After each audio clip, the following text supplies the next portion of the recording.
કેમ છો વિદ્યાર્થી મિત્રો? પાઠશાળા મિત્રોના આજના વિડીયોમાં આપણે છઠ્ઠા ધોરણમાં ગુજરાતીમાં ચોથો પાઠ છે દ્રષ્ટિ પારની સૃષ્ટિ તેના સ્વાધ્યાયની સમજૂતી આ વિડીયોમાં આપણે મેળવીએ. પ્રશ્ન 1 છે વાતચીત. પહેલો પ્રશ્ન છે તમને વાર્તામાં ક્યાં નવાઈ લાગી અને શાની લાગી? છોટુ અને તેના પપ્પા દૂરથી જ્યારે અવકાશયાન જોતા હતા ત્યારે નવાઈ લાગી, ખાસ કરીને જ્યારે યાનમાંથી એક યાંત્રિક હાથ બહાર આવવા લાગ્યો અને તે સતત લંબાતો જતો હતો ત્યારે ખૂબ આશ્ચર્ય થયું. બીજો છે બીજા ગ્રહો પર જીવો હોય તો કેવા હોઈ શકે? તમારા વિચાર કહો. હજુ સુધી વૈજ્ઞાનિકો પૃથ્વી સિવાયના અન્ય કોઈ ગ્રહો પર જીવ હોવાના નક્કર પુરાવા મળ્યા નથી. છતાં જો બીજા ગ્રહ પર જીવો હોય તો તેમની શરીર રચના આપણા કરતા ઘણી જુદી હોઈ શકે, કારણ કે અન્ય ગ્રહો પર પૃથ્વીની જેમ ઓક્સિજન, વનસ્પતિ કે પાણી પૂરતા પ્રમાણમાં નથી. તેથી તે જીવો છે સૂર્યપ્રકાશમાંથી સીધી ઉર્જા મેળવીને ખોરાક પાણી વિના પણ જીવી શકે તેવી વિશિષ્ટ શારીરિક અનુકૂળતા ધરાવતા હોવા જોઈએ. ત્રીજો પ્રશ્ન છે છોટુની જગ્યાએ તમે હોત તો તમે શું કર્યું હોત? છોટુની જગ્યાએ જો હું હોત તો નિયંત્રણ બોર્ડ પરનું લાલ બટન દબાવવાનું સાહસ કરત નહીં. હું યાનમાંથી નીકળેલા હાથ લાંબો થઈને આગળ શું પ્રક્રિયા કરે છે તેનું શાંતિથી અને સાવચેતીપૂર્વક નિરીક્ષણ કરત. ચોથો પ્રશ્ન છે તમે બીજાને આ વાર્તા વાંચવા માટે ભલામણ કરશો? શું કહેશો? હા, જરૂર. હું આ વાર્તા વાંચવા માટે મારા મિત્ર અને બીજા લોકોને ચોક્કસ ભલામણ કરીશ. હું તેમને કહીશ કે આ વાર્તા ખૂબ જ રસપ્રદ છે, જે આપણને એ વિચારવા મજબૂર કરે છે કે આપણી પૃથ્વી સિવાય પણ બ્રહ્માંડમાં અન્ય ગ્રહો પર વિકસિત અવસ્થામાં જીવ સૃષ્ટિ હોઈ શકે છે.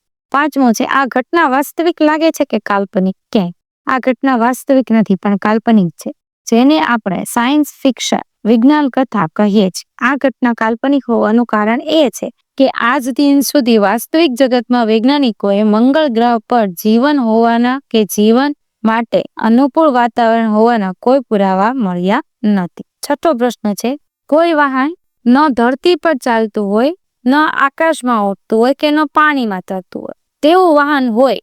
વિચારો, એવું વાહન કે જે ધરતી પર ન ચાલે, ન આકાશમાં ઉડે કે ન પાણીમાં તરે તેવા વાહનની શક્યતા સામાન્ય રીતે નહીવત છે. પરંતુ વૈજ્ઞાનિક દ્રષ્ટિએ વિચાર કરીએ તો સ્પેસ સ્ટેશન અથવા તો સબ ઓટોમેટિક સ્તર પર કામ કરતા પ્રોબ્સ જે શૂન્યાવકાશમાં જ ગતિ કરે છે તેને આ શ્રેણીમાં છે એ વિચારી શકાય. સાતમું છે તમારા માતા પિતા કે વડીલો તમને કેવી કેવી સાવચેતી રાખવા સલાહ આપે છે? અમારા માતા પિતા કે વડીલો આપણને હંમેશા અજાણી વ્યક્તિઓથી દૂર રહેવા, અજાણી વસ્તુઓને ન અડકવા, રસ્તા પર ડાબી બાજુ ચાલવા અને વીજળીના ઉપકરણોથી સાવધાની પૂર્વક રહેવાની સલાહ આપે છે. પ્રશ્ન નંબર 2 છે પાઠમાં છોટુ કેટલી વાર તને વાક્ય પપ્પાનું નહીં માનું હતું સુધીની વાર્તા વાંચો અને પ્રશ્નના એક શબ્દમાં જવાબ આપો. પેલું છે ભોયરાના રસ્તે કેવા માણસોને જવાની છૂટ હતી? તો કે ખાસ વ્યક્તિ અને તાલીમબદ્ધ વ્યક્તિઓ. બીજું છે છોટુને મોટા થઈને કોના જેવું કામ કરવું છે? તો કે પપ્પા જેવું. ત્રીજું નિરીક્ષક યંત્રો કેવી પરિસ્થિતિના ફોટા પાડે? શંકાસ્પદ. છોટુનો પરિવાર કેવા વાતાવરણમાં જીવે છે? તો કે કૃત્રિમ ભૂગર્ભ નિવાસ. માણસ સ્પેસ સૂટ વિના મંગળની જમીન પર જાય તો શું થાય? તો તેનું મૃત્યુ થાય. પ્રશ્ન 3 છે વાર્તા અનુસાર આ ફકરાની કઈ વાતો સાચી નથી તે ઓળખો અને તેના ઉપર લીટી કરો. મેં અહીં છે અંડરલાઈન દર્શાવી છે, જેનો તમે અભ્યાસ છે એ કરી શકો છો. ત્યાર પછી છે પ્રશ્ન નંબર 4 નજીકના અર્થવાળા શબ્દ પર ગોળ કરો. મેં અહીં અંડરલાઈન કરેલ છે. કટોકટી તો વધારે મુશ્કેલ સમય, રજ માત્ર તો જરા, વસાહત તો રહેવા માટેની જગ્યા, યથાસ્થાન એટલે કે જ્યાં હોય ત્યાં, જીવ સૃષ્ટિ સજીવોનું સહજીવન, વહારે આવવું એટલે કે મદદ કરવી, નિરીક્ષણ એટલે કે ધ્યાનથી જોવું. પાંચમું છે અ અને બ સાથે જોડીને અર્થપૂર્ણ વાક્ય બનાવો. તો પહેલામાં આવશે એફ, બીજામાં છે બી, ત્રીજામાં ડી, ચોથામાં આવશે જી, પાંચમામાં છે સી, છઠ્ઠામાં એ અને સાતમામાં આવશે ઈ. ત્યાર પછી છે પ્રશ્ન નંબર 6 ઉદાહરણ મુજબ શુદ્ધ બનાવો. ઉદાહરણ છે ઉતરાણ તો ઉતરવું. હવે આવશે લખાણ તો શું આવશે? લખવું. ખેડવું તો ખેડા, ચઢાણ તો ચઢવું, લંબાણ તો લંબાવવું, વહેણ તો વહેવું, ધોવાણ તો ધોવાવું અને દબાણ તો દબાવ. પ્રશ્ન નંબર 7 છે નજીકના અર્થ દર્શાવતા વિકલ્પ સામે ખરાની નિશાની કરો. પેલું છે સામાન્ય માણસોને ભોયરાના રસ્તે જવાની મનાઈ હતી કારણ કે તે રસ્તો જ્યાં ખુલતો હતો ત્યાં એમાં આવશે પહેલું, રહેવા સ્પેસ સૂટની જરૂર પડતી. નિરીક્ષક યંત્રે ગણવેશધારી સુરક્ષા કર્મચારીઓને શંકાસ્પદ પરિસ્થિતિની સૂચના આપી કારણ કે નાનો છોકરો ત્યાં હતો. ત્રીજું છે, મંગળની જમીન પર જનારે સ્પેશિયલ બૂટ છે એ પહેરવો પડે કારણ કે ત્યાંના વાતાવરણમાં પૂરતો પ્રાણવાયુ નથી. ત્યાર પછી છે પ્રશ્ન નંબર 8. પ્રશ્નના જવાબ લખો. પેલું છે, છોટુ માટે ભોયરામાં જવાનો શા માટે પ્રતિબંધ હતો? સામાન્ય માણસોને ભોયરાના રસ્તે જવાની છૂટ ન હતી કારણ કે તે રસ્તો મંગળની સપાટી પર જતો હતો. મંગળની સપાટીના કુદરતી વાતાવરણમાં સામાન્ય માણસ જીવી શકે નહીં. તે જવા માટે ખાસ પ્રકારના સ્પેસ સૂટ અને બૂટ પહેરવા પડે છે. તેમજ ત્યાં હરવા ફરવા માટે ખાસ તાલીમ લેવી પડે છે. ત્યાં ઠંડી પણ અતિશય હોય છે. છોટુ પાસે આ સુરક્ષા સાધનો કે તાલીમ ન હોવાથી તેનો ત્યાં જવાનો પ્રતિબંધ હતો. ત્યાર પછી છે બીજો પ્રશ્ન, મંગળના ભોયરામાંથી સપાટી પર જનારે કઈ કઈ તૈયારી કરવી પડે? એ તૈયારી નીચે મુજબ છે. તે પ્રાણવાયુ એટલે કે ઓક્સિજન નથી, તેથી શ્વાસ લેવા માટે ખાસ સ્પેસ સૂટ પહેરવો પડે. અતિશય ઠંડીથી રક્ષણ મેળવવા માટે ગરમ અને વિશિષ્ટ કપડાની જરૂર પડે. મંગળની જમીન પર ચાલવા માટે ખાસ પ્રકારના બૂટ છે એ પહેરવા પડે.